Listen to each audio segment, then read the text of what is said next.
चीलिहार में चोरी जूं वारदातूं रुकिजी न सघियूं। अॼु सुबुह जो 5 बजे खां पोइ चीलिहार जे वापारी एसोसिएशन जे जनरल सेक्रेटरी हाजी लुकमान समेत जे दुकान जो शाहीन शटर तोड़े दुकान के खाने में पयल पैसा बुहारे वियो। उन सिलसिले में वापारी हाजी लुकमान जो चवणु आहे त सुबुह जो अची मूं ॾिठो त मुंहिंजे दुकान जो शटर टुटल पियो आहे ऐं टेबल जा खाना ॿाहिरि पिया आहिनि त मूं अहिड़ो इतलाउ वापारी एसोसिएशन के सदर खे ॾिनो, जंहिं फौरी चीलिहार पुलिस के इतलाउ ॾिनो ऐं चोर जा पेरा कढिया।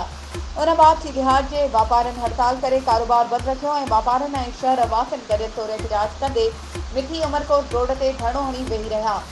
धरणे जे करे मिठी खां उमरकोट तोड़े छाछरो वीदड़ ऐं उतां खां ईंदड़ गाॾियूं बीठी वयूं। कलाक खां पोइ डीएसपी मिठी धरणे वारे हंधि पहुची वापारियुनि अशोक माली, शहर वासियुनि मुश्ताक कासमाणी, काउंसलर प्रदीप ओझा ऐं ॿियनि सां ॻाल्हियूं करे धरणो ख़त्म करायो। ॿिए पासे मंझंदि धारे वापारी एसोसिएशन जो हंगामी इजलास थी गुज़रियो, जंहिं में फ़ैसिलो कयो वियो त जेकॾहिं ॾिनल मुदे ताईं पुलिस पारां को बि नतीजो न मिलियो त हफ़्ते खां पोइ ॿीहर अणॼातल मुदे ताईं हड़ताल करे एहतजाज जारी रखियो वेंदो।